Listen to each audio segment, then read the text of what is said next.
Gemini Rising, March 2022 is all about your career goals, motivating you to travel far and wide and really open your horizons. If you're excited to dive into what March 2020 holds for you and your sign, make sure that you like, subscribe, and hit that notification bell so you are always up to date with what the stars have in store for you. There's been some issues with even people that hit the bell not hearing about things, so I do also post everything in my Telegram channel down below. Want to keep you all updated, and for some reason some things aren't working, so letting you know all the options. Hi, I'm Maren. I am a Western, mostly Hellenistic astrologer that uses the tropical zodiac and whole sign houses. I do astrology, I do crypto, and if you're looking to get into crypto, I have referral links down below at trusted websites of exchanges where you can get started if you're interested.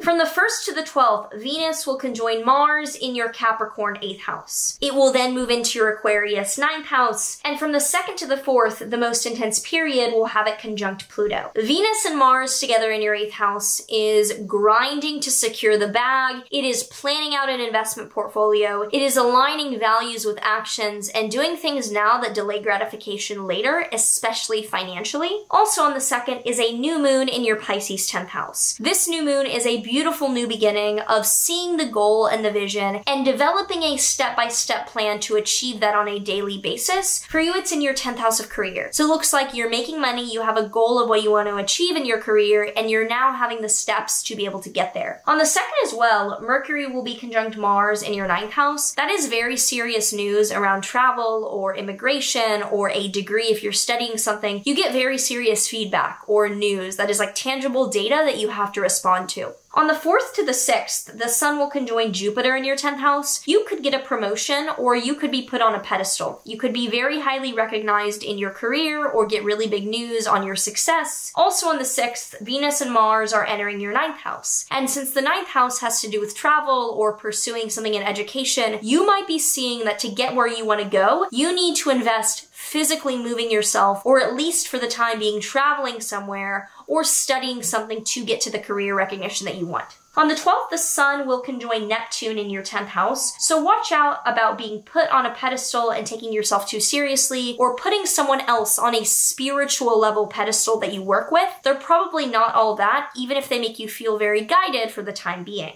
On the 18th, there's then a full moon in your Virgo 4th house. Full moons are letting go, they are culminations, they're endings, and the 4th house being home, family, living situation could definitely be the fact that you let go of living with your family or let go of living in the property that you do. So this, coupled with the traveling abroad indications, do lead me to speculate about a good number of you either leaving to go to school or leaving to travel and live abroad for the time being. On the 18th to the 23rd, Venus and Mars will be squaring Uranus and Taurus between your 9th and 12th houses. So even though you're grinding, really trying to travel and get the wisdom through pursuing this broadening of horizons, suddenly your mental health throws a curveball. So it could be that you're getting cold feet or second thoughts, or just feel a little bit off about the precise plan because you suddenly get an obstacle. On the 20th, the sun enters Aries, the first zodiacal sign, at the beginning of the Astro New Year, and it's in your 11th house of networking, so by then you might already be arriving into your new location, or you're already networking online with people that you're going to meet there, becoming very much more extroverted. Finally, on the 28th to 29th, Venus will conjoin Saturn in your 9th house, so having to put your money where your mouth is and uphold responsibility around values is rewarding, and you reap what you sow, but you have to stick to it around the end of the month.